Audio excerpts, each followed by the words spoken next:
नमस्कार मित्रांनो, तू ही रे माझा मितवा मालिकेच्या आजच्या भागामध्ये अर्णव आता ईश्वरीविषयी विचार करत बसलेला असताना त्याच्या गालावर एक छोटंसं हलकंच स्माईल येतं आणि ईश्वरीविषयीच्या सगळ्या आठवणी त्याला आठवत असतात.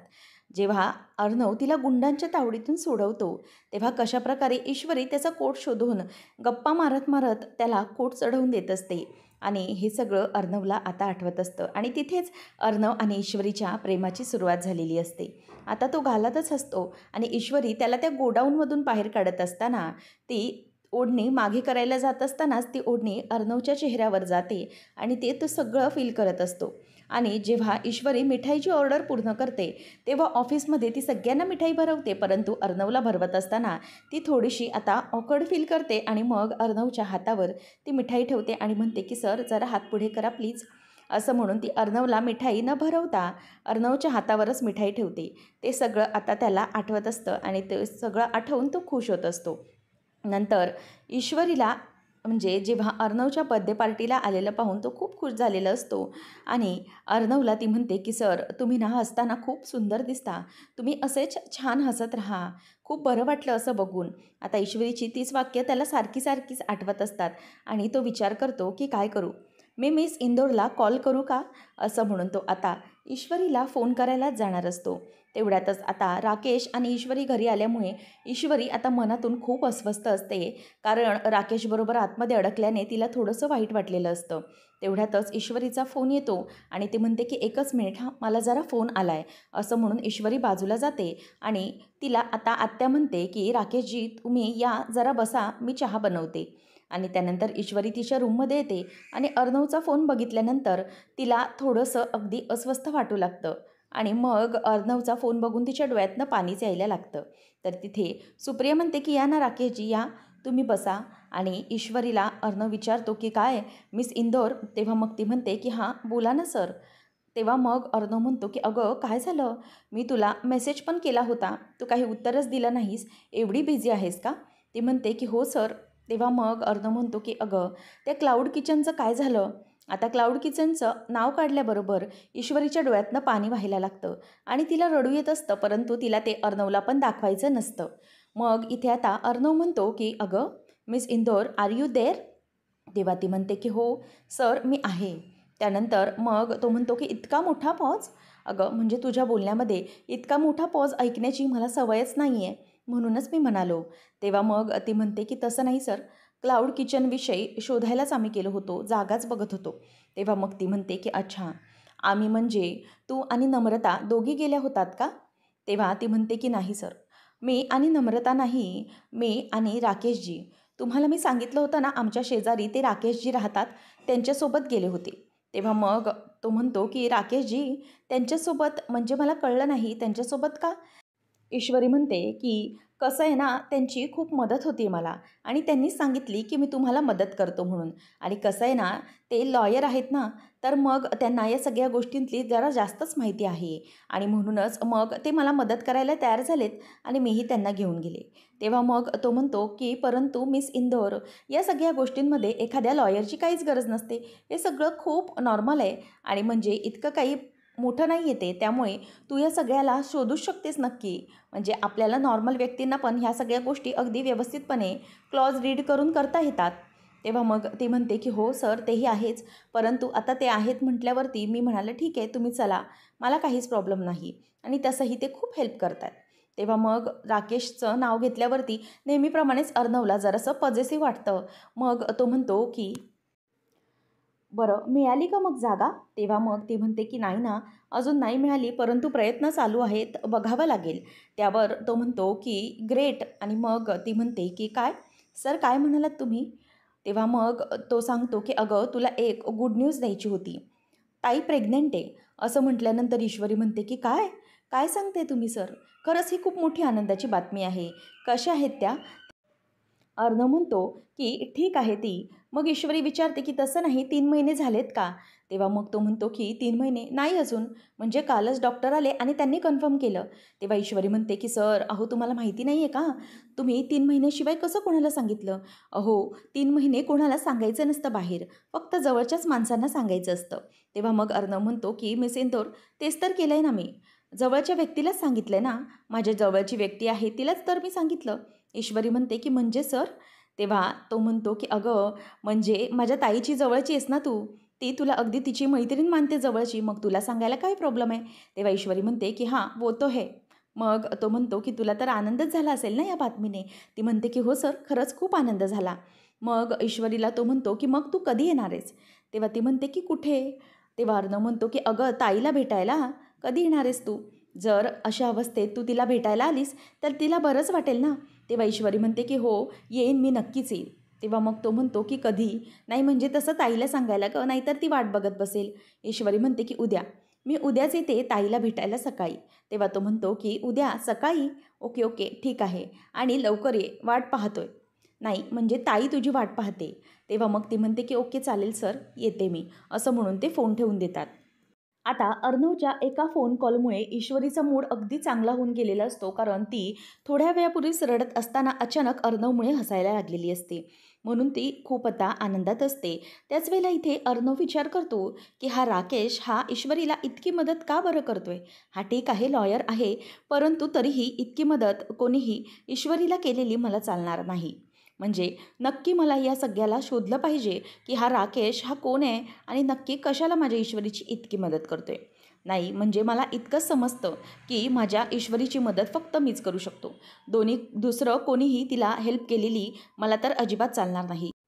असं म्हणून तो ईश्वरीच्या बाबतीत पजेसिव्ह होत चाललेला असतो आणि त्याचं त्यालाच कळत नसतं की त्याचं हे प्रेम अगदी टोकापर्यंत चाललेलं असतं. ईश्वरीला ते ठाऊक देखील नसतं आणि तो खूप आनंदित असतो की ईश्वरी आणि अर्णव. नंतर आता सगळीजणं नाश्त्याला बसलेले असताना मामाचं लक्ष हे फक्त तिथे समोर असलेल्या राकेशकडे असतं. तो काय करतोय, कशाप्रकारे त्याच्या हालचाली आहेत हे सतत मामा बघत असतो. नंतर आकाश हा डायनिंग टेबलवर कसल्याही गप्पा मारत नाही नेहमीप्रमाणे, म्हणून अंजलीला प्रश्नच पडतो. अंजली म्हणत असते की नेमकं हे सगळं काय चालू आहे? आणि आकाश, आज तुला बरं वगैरे वाटत नाही आहे का? म्हणजे तू आज काहीच बोलत नाही आहे, ऑफिसविषयी काहीच नाही आहे का? म्हणजे चिंता वगैरे आहे का काही? तेव्हा तो म्हणतो की नाही, नथिंग, असं म्हणून तो गप्प बसतो आणि म्हणतो की आज एक मीटिंग आहे ना, त्याच्या संदर्भात विचार करत होतो. तर आता तो गप्प बसलेला असतो. तेवढ्यातच तिथून अर्णव येतो आणि अर्णव आल्याबरोबर तो नाश्त्याला बसतो. तेव्हा अंजली विचारते की काय रे अर्णव, आज अजून ऑफिसची तयारी केलेली नाही आहेस तू? ऑफिसला नाही जायचं आहे का? त्यावर मग आता तो म्हणतो की अगं ताई, आज मी ऑफिसला नाही जाणार आहे. मला ना ते थोडं हेडेक आहे, थोडं ठीक वाटत नाही आहे, मी घरूनच काम करणार आहे. आणि असं म्हणून तो गळ्याला हात लावून हेडेक असं सांगतो. तेव्हाच मामा आणि अंजलीला संशय येऊ लागतो. त्याचबरोबर आता तो म्हणतो की अच्छा ठीक आहे. मग त्यानंतर आकाश त्याला बोलतो की आता आपल्या जवळच्या ज्या डेली वर्कर्सची मीटिंग आहे त्याचं काय करायचं आहे? त्यावर तो म्हणतो की ठीक आहे, तुझा मी ऑनलाईन मीटिंग अटेंड करेन. मग त्यावर तो त्याला किंवा मामाला बाय न बोलता निघतो आणि म्हणतो की दीदी, जीजू चला बाय. त्याच वेळेला आता त्याच्याकडे राकेश अगदी रोखून बघतच राहतो, कारण पहिल्यांदाच असं तो करतो. म्हणजेच मामाला किंवा अर्णवला बाय न बोलताच तो निघून गेलेला असतो. त्याचं काहीतरी बिनसलंय हे आता राकेशच्या लक्षात आलेलं असतं. परंतु मामा हा तेवढ्यातच राकेशला विचारतो की अरे जावई बापू, म्हणजे तुम्ही त्या नंदूच्या केसचं काय केलं होतं? म्हणजे तो नंदू सारखा सारखा मला फोन करतोय की तुम्ही त्याच्या केसबद्दल काही फोन किंवा काहीच उचलत नाही आहात. त्यावर मग आता राकेश म्हणतो की हो, ॲक्च्युली आज ना मी त्याला फोन करतो आणि त्याला सांगतो की मला ना त्याची केस जरा घेता येणार नाही आहे. त्यावर आता लगेच राकेशला मामा म्हणतो की अहो, असं काय करताय? त्याची केस प्लीज तुम्ही घ्या ना. नाही म्हणजे आपला माणूस आहे ना तो, आणि इतर गरजू लोकांच्या केसेस तर तुम्ही घेतच असता, परंतु आपल्या घरातली केस प्लीज तुम्ही घ्या ना. तेव्हा मग तो म्हणतो की तसं नाही, माझ्याकडे ना जरा कामाचा लोड फार आहे, त्यामुळे मी एक काम करतो, माझ्या एका मित्राला ही केस देतो. तेव्हा मग मामा म्हणतो की तुम्ही एका मित्राला ही केस देताय? तेव्हा मग तो म्हणतो की हो, तसं ना माझ्याकडे कामाचा व्याप खूप वाढलेला आहे म्हणून म्हटलं ती. त्यावेळेला आता लगेच तो गप्पच बसतो आणि नंतर राकेशचं बोलणं झाल्यानंतर अर्णवला आठवतं ईश्वरीचं बोलणं, की ईश्वरी म्हणते की आमच्या बाजूला ॲडव्होकेट राकेश आहेत, ते माझी मदत करतायत. मग त्यावर लगेच अर्णव विचारतो की जीजू, तुम्ही ॲडव्होकेट राकेश नायक यांना ओळखता का? त्यावर मग राकेश नायक हे नाव बोलल्यानंतर त्याच्याकडे धक्क्याने तो बघायलाच लागतो. मग त्यावर अर्णव म्हणतो की तसं नाही, म्हणजे मी सिंदूर आहे ना, सॉरी, ती ईश्वरी देसाई, तिच्या शेजारीच ते राहतात राकेश नायक, ते त्यांच्याबद्दल ती सांगत असते आणि तुम्ही त्यांना ओळखता का? त्यावर मग लगेच राकेशला त्याबद्दल बोलायला अगदी व्हावंच उठतो. तो म्हणतो की हो हो, मी ओळखतो, अगदी चांगले वकील आहेत, उत्तम. म्हणजे आमची काही फार भेट होत नाही, फक्त कॅन्टीनमध्ये कधीतरी चहा प्यायला बसतो एवढंच. परंतु तो माणूस खरंच खूप चांगला आहे. म्हणजे त्याचं वय काय फार नाही आहे, परंतु बाप माणूस. अगदी केस वगैरे व्यवस्थित लढतो आणि उत्तम माणूस आहे तो. अगदी छान, एकदम जॉली असं म्हणून आता अर्णव समोरच राकेशचं म्हणजे स्वतःचंच कौतुक आता तो करत असतो. तेव्हा अर्णव आता गप्प बसतो, कारण त्याला थोडंसं पजेसिव्ह वाटत असतं. ईश्वरी त्याच्यासोबतच इकडे तिकडे फिरत असते, म्हणून त्याला थोडासा विचार पडलेला असतो. त्यानंतर मग आता अर्णव हा फोनकडे बघतो, तर तिथे ईश्वरीचा फोन त्याला येत असतो. तेवढ्यातच अर्णव आता ईश्वरीचा फोन आला आहे म्हणून कोणासमोरही न बोलता थेट बाहेर पळतो आणि गालातल्या गालातच हसतो आणि विचार करतो की चला आता मिस इंदौर येतेच वाटतं. तेवढ्यातच तो फोन घेऊन बाहेर येतो आणि ईश्वरी फोन करते आणि म्हणते की सर, मला तुमच्याशी क्लाउड किचनबद्दल बोलायचं आहे. म्हणजे मला ना सकाळी अचानक एक कॉल आला पाटील म्हणून. त्यांनी मला सांगितलं की क्लाउड किचनबद्दल तुम्हाला जागा हवी आहे, तर ते भेटायला येतात.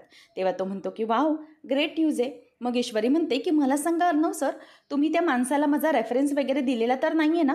तेव्हा मग त्यावर तो म्हणतो की नाही, रेफरन्स वगैरे तर मी नाही दिलेला आहे, परंतु मला काय मी देईन रेफरन्स? तसं ठरलं आहे ना आपलं की काही तुला मदत नाही करायची. तेव्हा ईश्वरी म्हणते की हो ते तर आहे, परंतु मी तुम्हाला विचारलं की अचानक फोन आला म्हणून.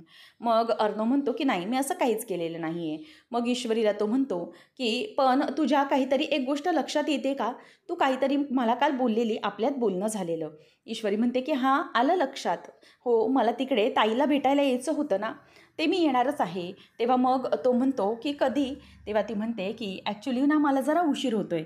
तेव्हा मग अर्णव म्हणतो की तेच तर आहे ना, कधी कुठलं काम वेळेवर केलंस तर तू मिस इंदौर कसली ना? तेव्हा ती म्हणते की सर, अहो आता तो माणूस मला भेटायला येणार आहे, त्यानंतरच मग मी येणार ना, असं काय करताय? तेव्हा मग आता अर्णव आणि तिच्यात पुन्हा वाद सुरू होतात. तेव्हा अर्णव म्हणतो की एक मिनिट मिस इंदौर, आता तुला भांडायचं ना, मग एक काम कर, असं नाही ते फोनवर भांडण्यात मजा येत नाही आहे, एक काम कर, फोन ठेव, आपण समोरासमोर भांडू. असं म्हणून तो फोन कट करतो आणि ईश्वरी आता म्हणते की सर ऐका, परंतु तो फोनच बंद करून टाकतो. नंतर अर्णव आता गालातल्या गालात हसत असतो आणि पुन्हा तिकडे येऊन बसतो. आणि त्याच वेळेला इथे आता तो म्हणतो की अंजली ताई, अगं ती मिस इंदौर आहे ना, ती तुला भेटायला येणार आहे. असं म्हटल्याबरोबर आता अंजली म्हणते की अच्छा, म्हणजे ईश्वरी मला भेटायला येणार आहे. आणि आज नेमकं बरोबर अर्णवचं डोकं दुखतं आहे, त्याची तब्येत ठीक होत नाही आहे. व्हॉट अ लवली कोइन्सिडन्स ना मामा, असं ती बोलते. त्यावेळेला लगेच ते आता राकेशची बत्ती गुल होते. ईश्वरी येणार म्हणजे तो पक्का आता घाबरतो. मग त्यावर राकेश लगेच म्हणतो की बरं चला, मी निघतो हा आता अंजली. त्यावर मामा म्हणतो की अरे जावई बापू, असे अचानक एकदम निघालात?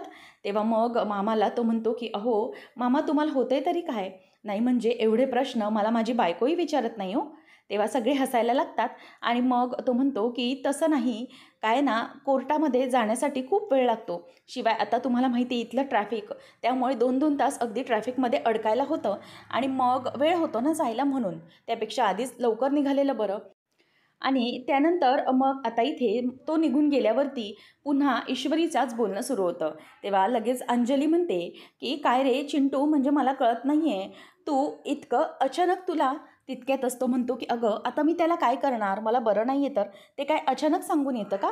त्यावर आता अंजली म्हणायला लागते की तसं नाही रे, मी आता बघ काय बोलणार होते आणि तू काय बोलतोस, यालाच म्हणतात चोराच्या मनात चांदणं. आणि त्यामुळे मी फक्त बोलणार होते ह्याला की काय रे, आज तू ब्रेकफास्टला लेट, आणि परंतु तेवढ्यातच ह्याने तो विषय काढला. म्हणजे मामा बघ, मला काय बोलायची गरजच नाही आहे, समोरूनच हा बोलला. तेव्हा मामा म्हणतो की याला म्हणतात चोमचा. त्यावर अंजली म्हणते की म्हणजे? तो म्हणतो की अगं चोराच्या मनात चांदणं, यालाच म्हणतात शॉर्ट फॉर्म. असं म्हणून आता इथे अर्णवला तो चांगलाच झणका लागतो आणि तो म्हणतो की ठीक आहे, मला ना जरा बरं वाटत नाही आहे, मी जातो आणि आराम करतो आणि माझी तशी ऑनलाईन मीटिंग आहे, असं म्हणून तो तिथून निघून जातो. त्यावेळेला मग अंजली म्हणते की गेला बघितलं, आणि मामा याला हेडेक कुठं होते तर इथे गालावर, असं म्हणून आता ते हसायला लागतात आणि म्हणतात की बरोबर पकडला गेला हा. ईश्वरी आता बाहेरच वाट बघत बसलेली असते की हा माणूस कधी येणार आहे. तेव्हा सुप्रिया म्हणते की अगं ईश्वरी, असं सकाळपासून किती फेऱ्या मारणार आहेस तू, चल ना आतमध्ये बस, तो माणूस आल्यावरती कळेलच ना तुला. तेव्हा ती म्हणते की नाही अगं, मला काहीच समजत नाही आहे. तसं आहे ना, त्या माणसाने मला फोन केला आहे की तो येणार आहे म्हणून, आणि म्हणूनच त्याचीच वाट मी बघत इथे बसली आहे. जर त्याला पत्ता वगैरे नाही सापडला तर आणि त्याने मला सांगितलं आहे की ऑनलाईन क्लाउड किचनबद्दल तुमची मी हेल्प करतो आणि म्हणूनच मी इथे उभा आहे. तेवढ्यातच पाटील तिथे येतो. आता पाटील आल्यावर बोलतो की नमस्कार, मी पाटील. तुम्हासनी मी फोन केला होता ना त्या किचनच्या जागेबद्दल. तेव्हा ती म्हणते की हो बरोबर, मग तुम्हीच का ते? तेव्हा मग पाटील म्हणतो की हो नमस्कार, मीच तो. म्हणजे तुम्हाला ना मी मदत करण्यासाठी इथे आलेलो आहे.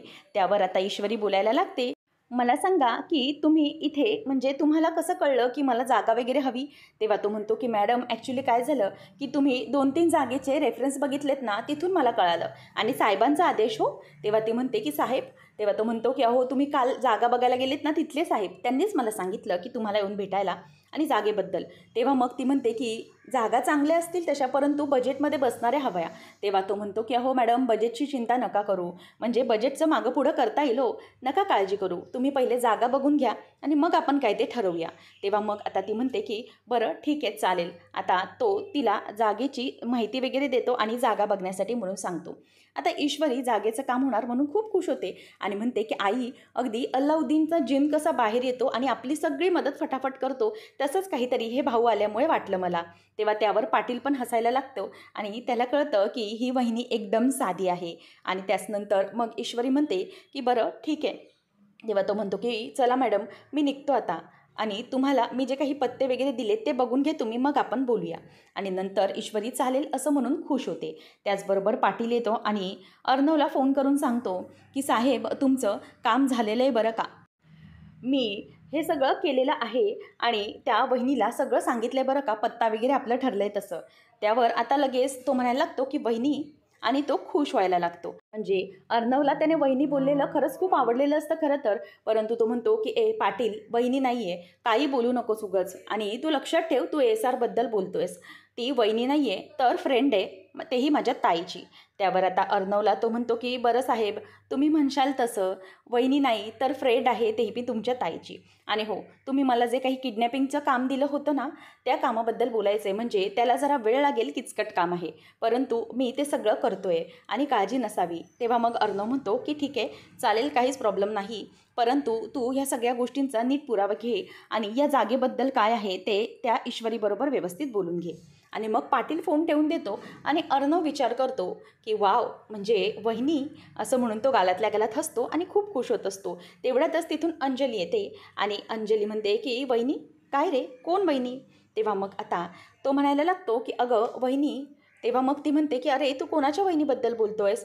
तेव्हा मग आता तो म्हणायला लागतो की अगं वहिनी म्हणजेच तुझ्याबद्दल बोलत होतो. अगं काय ना ईश्वरी, तुला भेटायला येणार आहे ना मिस इंदोर, त्याबद्दलच मी बोलत होतो. तेव्हा मग लगेच ती म्हणते की बरं ठीक आहे हरकत नाही, हे घे काढा.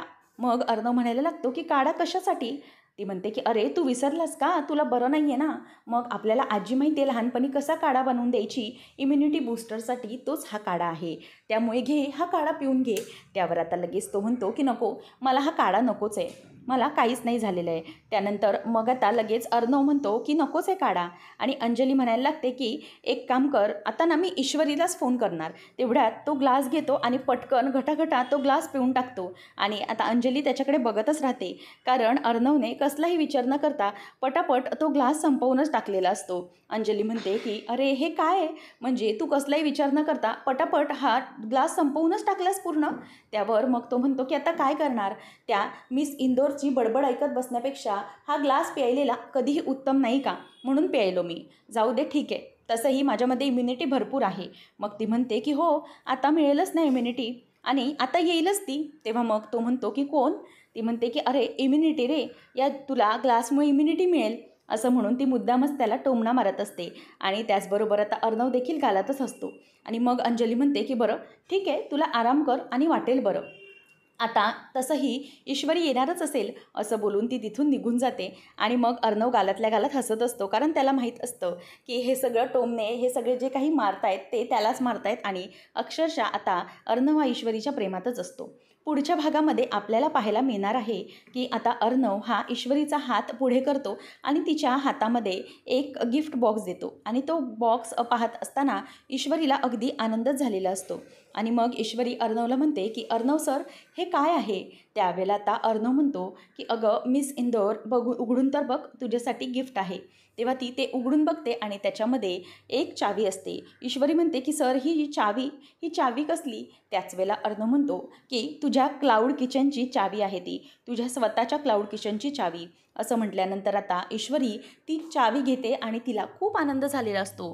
फायनली आता इथे अर्णवने तिला चावी दिलेली असते आणि म्हणूनच त्या क्लाउड किचनची स्वतः मालकीन ईश्वरी देसाई ही झालेली असते आणि ती चावी अर्णव पुढे धरूनच उभी असते. अर्णवला देखील ईश्वरीच्या चेहऱ्यावरचा तो आनंद बघून खूप आनंद झालेला असतो आणि ईश्वरी ही ती चावी घेण्यास नकार देत नाही, कारण तिलाही अर्णवकडून एखादं गिफ्ट मिळालं आहे म्हणून तिला स्पेशल वाटत असतं. राकेश इथे ईश्वरीला म्हणत असतो की कसं आहे ना, म्हणजे आपण नुसतं दुसऱ्याला सांगणं आणि ते सगळं काम करणं, दुसऱ्याला घोड्यावर बसवून देणं ही फार वेगळी गोष्ट आहे. तेव्हा मग त्यावर ईश्वरी म्हणते की म्हणजे तुम्ही कशाबद्दल बोलताय राकेशजी, नेमकं कोणाबद्दल बोलताय. तेव्हा मग तो म्हणतो की अहो अर्णव, ज्याच्याबरोबर तुम्ही हे सगळं बोलताय, नाही म्हणजे तुम्ही हे काम करणं वेगळं आणि त्याने बोलणं वेगळं हो. तुम्ही त्याला भेटायला जाताय त्याबद्दलच मी तुम्हाला बोलत होतो. त्यावर मग आता ईश्वरी बोलून दाखवते की मला कळत नाही आहे राकेशजी, हे सगळं ते नेमकं तुम्ही कशाबद्दल बोलताय. पण तुम्हाला नेमकं कसं कळलं की मी अर्णव सरांना भेटायला गेले होते तिकडे ते. आता असं म्हटल्याबरोबर इथे राकेशचं तोंडच बंद पडतं, कारण ईश्वरीने अगदी बरोबर त्याला ओळखलेलं असतं आणि बरोबर त्याला अगदी कात्रीत पकडलेलं असतं. आता पुढे राकेशला काय बोलावं हे कळतच नाही. नेमकं आता काय घडणार हे पाहणं रंजकतेचं ठरणार आहे. अशाच अपडेट जाणून घेण्यासाठी आजच आपल्या चॅनलला सबस्क्राईब नक्कीच करा. धन्यवाद.